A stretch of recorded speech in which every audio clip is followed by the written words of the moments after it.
Hi, sir. Sir, statement on the no L. Your sister said that you wanted a no election scenario.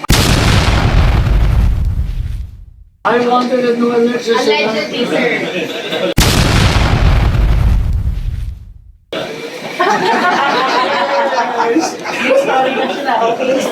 Sana lumayo tayo sa mga issue ng impeachment, mga issue ng kung ano-anong Noel. Nakakasira talaga ng isip yun eh. Thank you, Senator. May maraming tanong dito, at I think 5 ng tanong dito about Noel, yung controversy, na sa tingin niyo talaga wala nang chance yan kasi na pinag-usapan ninyo, dininay ng mga ibang politiko. Do you think wala na itong plano o may chance pang i-cancel yung election? Anong chance sa tingin niyo? Well, sabi nga nung isa mahiya naman kayo. At pinag-withdraw sa akin yung with video, offensive daw yung video. Hindi ko naman maintindihan. Ano yung bahagi nun ng offensive? Dahil pinagtagti-tagti lang naman. Yung mga interview nila, yung mga footage na galing naman sa kanila, na-offend daw sila. Sabi ko, okay lang. I-withdraw ko, basta mangako kayo na walang term extension. Tuloy ang eleksyon ng 2028. Nagtaasa naman ng kamay, kaya sabi ko, di i-withdraw na lang kung yun ang problema. Basta mangako kayo. Ngayon, siguro naman, umaalingaw-ngaw yung pangako na yan. Pag hindi pa isinatupad, alam na natin kung sino may sala. Pero napakapangit talaga nung term extension na napaka self-perpetuating, self-preservation, napakay, at parang takot na magkaroon ng ibang kandidato, ibang pangulo sa 2028. Iniiwasan ng todo. Nasabi ko na yan noong pa Kasi kung saan-saan ko yan narinig ko yan noong pa sa Kongreso, sila nauna dyan Kasi nung pinag-uusapan yung impeachment at yung mga boto dyan, marami silang incentive. May incentive na cash, 20 million. May incentive na infrastructure projects, 200. May 250 million pang pangako. Pagkatapos nun, yung ikatlo, wag daw kayo mag-alala sa eleksyon. Kasi takot na takot yung mga Visayas and Mindanao. Ayan, alam yan ni Attorney Freddy. Ganun din, takot na takot din yung iba na suportado ng iglesia. Sabi nila, huwag kayong mag-alala dyan. Walang problema dyan sa iglesia at saka sa bismin. Kasi, ang tutumpukin, chat siya. Papatan ang konstitusyon ng mga hindi manalo-nalo sa kanilang napaka-ambisyoso plano. Thank you. Hello. Ay, nakita ko si Miss Sandra Aguinaldo nandiyan pala. Baka may tanong ka? Oo. Bumata si Miss Sandra Aguinaldo. Oo. Sandra, nagte-text yan Yes. Oo. Customer namin. Yes. Pero Any minsan question? wala pang sagot kasi hindi pa nangyayari Oo. Baka pwede. Oo, Ma'am, yan, Apa. yung following what happened na lang po last night, dahil nga po merong pag-walk out over the debate on changing the rules of the Senate to allow teleconferencing and video conferencing, ganun po. So ano po nakikita nyo moving forward sa Monday po, mapapag-usapan na naman po ba ito, and do you see further siguro scenes or scenarios like this on Monday? Huwag naman sana. Parati kaming sinisisi na ibinaon daw namin ang dangal ng Senado. Ang totoo, nawala ang dangal ng Senado nung pinagtatakpan yung mga mastermind ng flood control, nung hininto yung blue ribbon. Doon talaga nabaon yung dangal ng Senado. Aminin natin, itong mga takbuhan, sigawan, alitan, bardagulan, sabihin natin, hindi naman yan Yan na lang ang offshoot ng ugat ng problema na hindi matuloy-tuloy yung flood control. Pagkatapos, lumala pa from flood control, naging tsa-tsa pa at term extension. Doon naman talaga nababaon ang aming institusyon ng Senado, ng inyong Senado, doon talaga nagkakaproblema. Ngayon, kung ano ang itutuloy, inaasahan ko na mag-uusap-usap sa mga susunod na araw at sana magkasundo na kasi hindi naman maganda itong sila na ang nagsabi ng napaka-unparliamentary na kulong na ang dalawa sa inyo. Kaya pinagpipilitan ninyo. May ganun hindi ba unparliamentary at offensive naman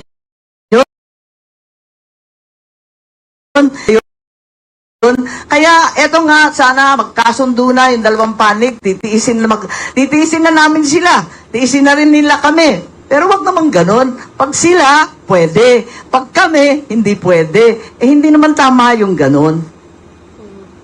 So, magkakaukus pa, hindi ko sigurado, supposed to be bukas, pero parang magkakamiting pa ng bukas ng gabi at magdidesisyon kung anong mangyayari by Friday. So, tignan natin, sana magkasundo na sa lalong madaling panahon dahil para sa akin gusto ko natutukan ng trabaho at lubayan na itong mga issues na pampolitika na hindi naman magdudulot ng karagdagang pagkain, ng gasolinang abot kaya, ng kalusugan para sa lahat. Follow up lang, do you see, anything happening between now and Monday that would change siguro yung conditions ng pag pinag-usapan nyo uli ito sa Monday? Ako yung si Hope Springs Eternal. Kaya inaasahan ko na kahit papano, we'll be able to go back to work. It's important. 1 linggo na lang kami. Kung tutuusin, 3 araw na lang natitira eh. Magre-recess na kami ng June 3. Tapos na yun eh. 3 araw na lang natitira. Nagkakarambola pa eh. Tama ba yun? Kaya 3 araw na. Ang dami pang nakasalang. Meron pa tayong krisis at emergency na hinaharap. Ang nakatutok lamang, ang tinututukan lamang, puros politika. Ito talaga, nakakahiya ito sa ating bansa. At ito talaga ang nakakahila ng dangal ng Senado. Thank you. From RMN DSXF, Yes. do you expect any changes sa composition ng majority sa susunod na mga linggo, papasok na linggo, considering na by Thursday ay meron ng pagsasampa daw ng kaso kay Jimbo Estrada? Yun nga ang naririnig namin, ang dami-daming kaso. Ilan na ba? Pati si Senator Marcoleta, ayan, kahapon may announcement na naman. Pagkatapos si Senator Jinggoy, Senator Joel, Senator Cheese, yung 2 Villar, si Camille at si Mark Villar. Isang katutak na talaga yung kaso eh. Inuubos yata kami sa kaso, tapos nakatenga pa na may ICC warrants na susunod. Kaya si Senator Bongo daw, nasa listahan na naman. Pananakot ba to o pang-aapi? Hindi ko na maintindihan. Palibasa, hindi sila nanalo dyan. Nakailang beses na papalit-palit yung Senate President. Bakit ganito katindi?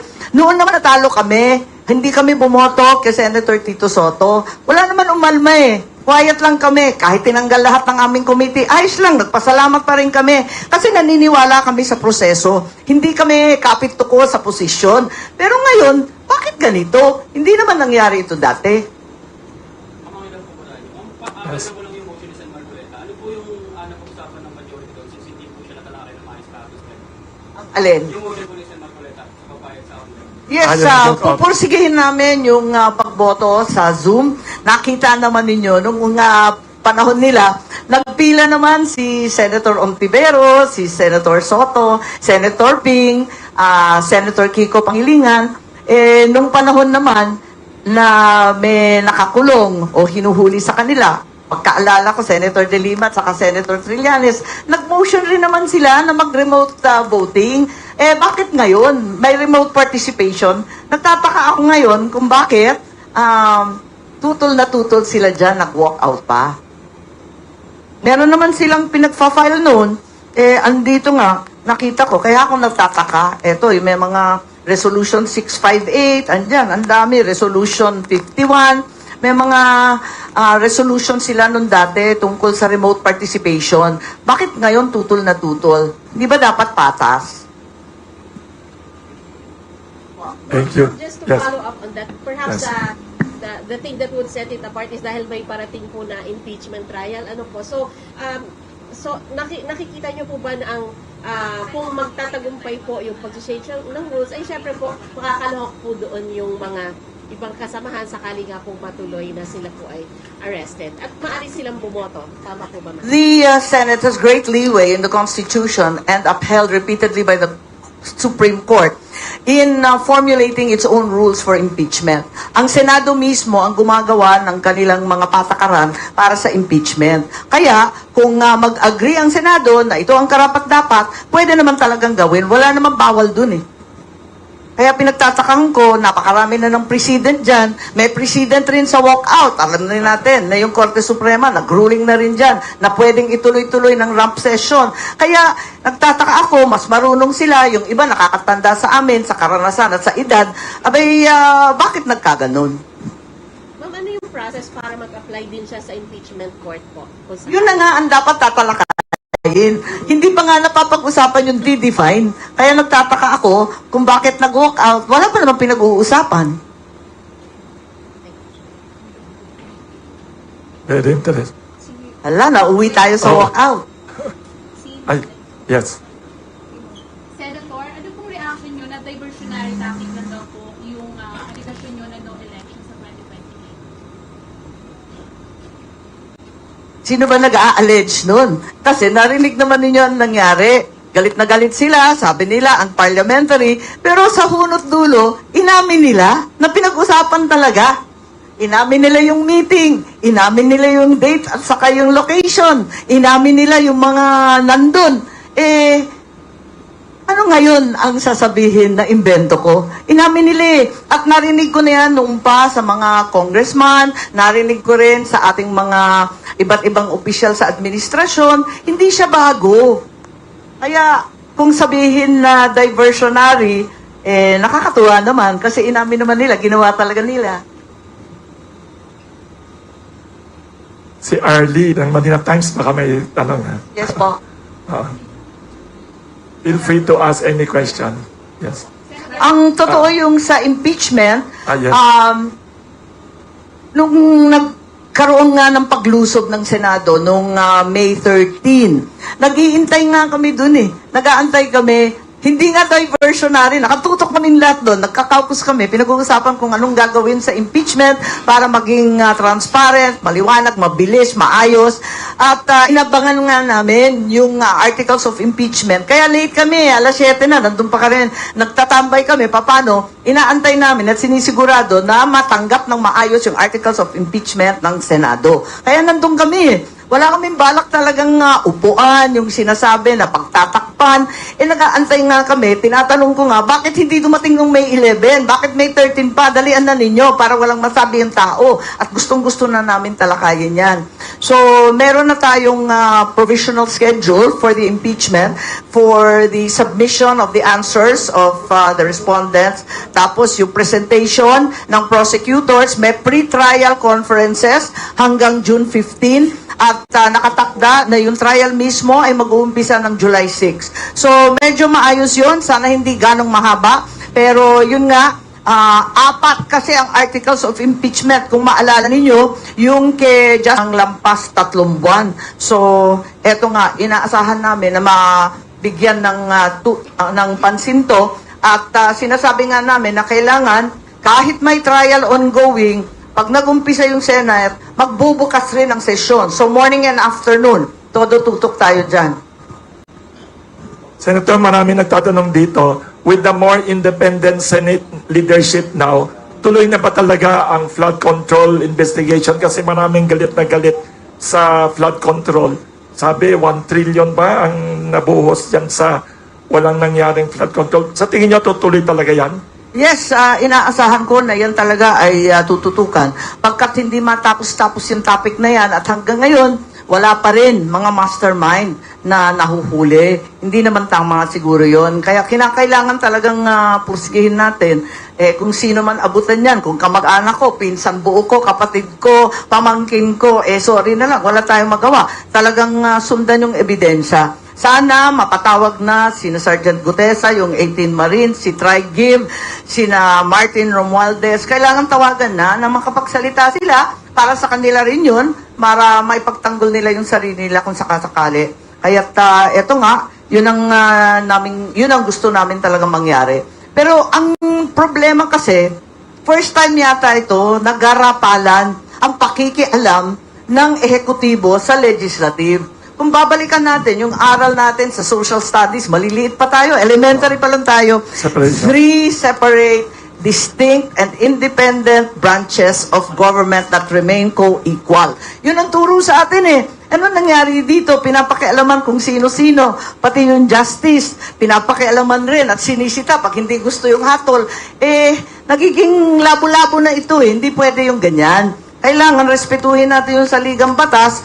Kung hindi kandidato ng ehekutibo ang nanalo bilang Senate President, ditiisin natin, makisama tayo, ganyan talaga. Ganyan talaga. At wag naman pakialaman yung ating justice na inuyurakan na sa pagkilala ng ICC. Yan ang problema. Para namang sinabi na failed state, inamin na natin, hindi natin kaya mamuno sa sariling bansa. Ano ba naman yun? Meron pa naman mga korte sa Pilipinas, kompleto pa naman ang mga abogadong magagaling at maayos naman ang pagsunod sa batas kung bibigyan lang ng pagkakataon.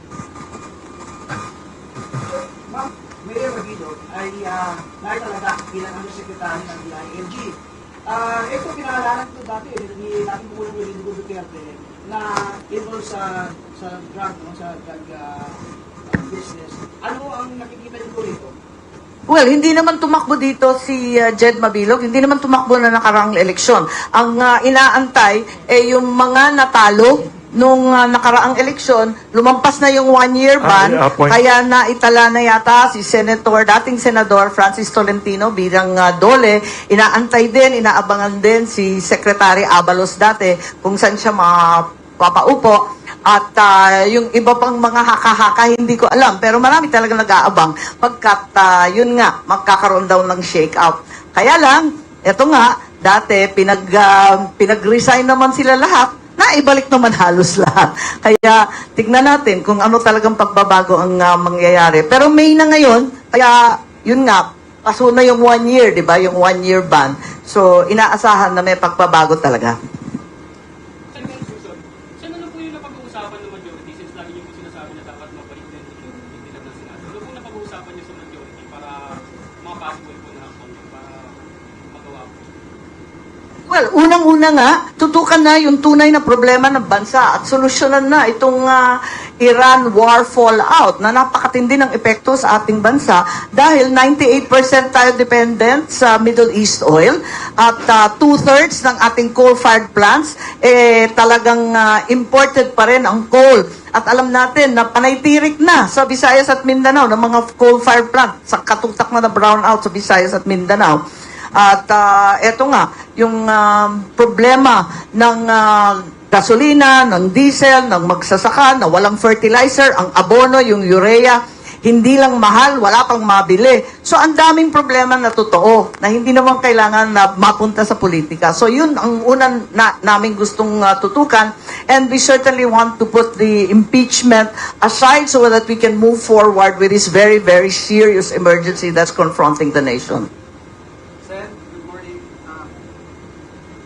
2 points, 2 issues lang po. First, could you comment doon sa sinabi ni Ombudsman na hinahanda nila ang grandest case against Speaker Romualdez? May grandest case. Hindi ko narinig yun. Pero sana ito nag-umpisa. Tagal na eh. Parang higit pa sa baby eh. 9 months na, maging 1 taon na inip na yung mga tao na parang nakalusot ang mga salarin. Wag naman ganito kasi puros na lang mga junior officials ng DPWH, mga kontratista, mga kung sino-sino, na kung tutuusin, pinag-utusan lang daw silang lahat. Sino nag-utos? Yun ang kailangan talagang tumbukin. Kung merong lalabas, sana nga lumabas ang mga kaso kontra sa mga mastermind na sinasabi at hindi naman yung mga senador. Hindi ko nga maintindihan eh. Ang layo-layo eh. Yung flood control, kung saan-saan na nakita, napunta naman sa Davao ang investigasyon. Ayun. Tapos, nagmula daw sa Kongreso yung mga insertions, ang mga senador naman ang kinakasuhan. Parang yun ang diversion na nakikita ko. Nakakalito eh. Kung bakit nauuwi sa kung saan-saan. Second issue, Senator, tatanggapin niyo ba maging majority leader? At kung hindi, sino yung ipupose ng majority na magiging chairman ng Rules Committee? Tatanggapin ko sino? Tatanggapin niyo po ba kung kayo ang maging majority leader? Ay, ayoko kasi maging majority leader eh. Sinabi ko na, inaalok sa akin kasi walang may gusto mag-majority leader. Aminin ko na. Matrabaho At ang hirap-hirap, lalo na ngayon, na maiinit ang ulo ng mga tao. Kasi makikisuyo ka, makikiusap sa kabila, tapos nakatayo ka, nakasalang ka lagi doon. Ang hirap-hirap talaga ng trabahong yan. Pinagpipilitan namin na si Senator Joel Villanueva, humaharap rin ng tao ng kaso, kaya nagmamakaawa, wag naman, at talagang hirap na daw yung asawa niya, nakatutok daw sa kanya lagi yung mikropono. Ako naman, sabi ko, alam naman ninyo, hindi ako pwede, mainit ang ulo ko. Ayoko nakikiusap dyan, hirap na hirap ako dyan. Ako pang pagtutuunan ninyo ng rules, ng pakikisuyo, mahirap sa akin yan eh. So sa ngayon, ang acting si Joel pa rin, nagbo-bolt in rin si Jinggoy, maraming tumutulong naman. Sino kaya, Sen? By next week, mayroon na kaya? Hindi ko pa alam. Senador, masyado Tulad ng sinabi ko, wala kasing may gusto ng majority, lalo na ngayon na high blood lahat eh. Ang hirap talaga na mapanatag ang kalooban ng lahat, magkasundo, napakahirap. Nakita naman ninyo, nag-walk out pa. Senador, masyado nang mainit yung Senado dulot ng matinding division, pantilolaksyon, na ang makakapag-unite daw ng Senado ay gawing Senate President si Senador Sherwin Gatchalian. Anong take po nito, Senador? Palagay ko, hindi naman sang-ayon yung nakararami. 13 kami, solid kami. Yung 11 iba naman yun. Kung ano yung kandidato nila, minority pa rin yun. Do you think by Monday, yung 13 majority ay 13 pa rin? Dapat naman. Kami, solid kami. Yun nga lang, yung kinakasuhan, yung hinahabol, kung ano-ano talaga ang nangyayari, yan ang problema. Palibasa nga, buo kami, siguro may nagnanais na buwagin. Saan may mga kinakausap daw sa according sa mga ilang senators? May alam po ba kayo? Maraming nakikiusap, hindi lang senador, hindi lang kapwa senador, maraming opisyal sa gobyerno nakikialam, marami pang kung sino-sino na mga nakaupo sa palasyo na nakikisuyo. Talagang marami. Kaya nagtataka nga kami, kasi noon, hindi naman namin binoto si Tito Soto, pero tanggap na tanggap namin, nung naging Senate President siya, wala namang problema. Walang ganito na sungkitan, sulutan, kung ano-anong announcement sa media, pati ba naman yung mga press natin, nagagamit sa ka-announce ng kung ano-ano. Ang maliwanag, kung wala kang boto, tahimik muna, trabaho muna. Sen, normal ba yun? Pagbalik yung alas 5 ng hapon, usually yung ang session alas 3 ng hapon. Alas 5 ang sinabi. Meron kasing darating na foreign visitor, ang Pangulo ng Vietnam ay pupunta sa Senado. Siya ay bagong Pangulo at napakahalaga sa atin ng Vietnam. Para sa akin, alam na alam ko, kasi number 1 supplier ng bigas ng Pilipinas. Talagang kinakailangan natin kausapin ng maayos. Kaya bibigyan muna natin ng honors, pagkakataon na magsalita, konting dialogue, at pagkatapos nun, magsesesyon kami ng normal.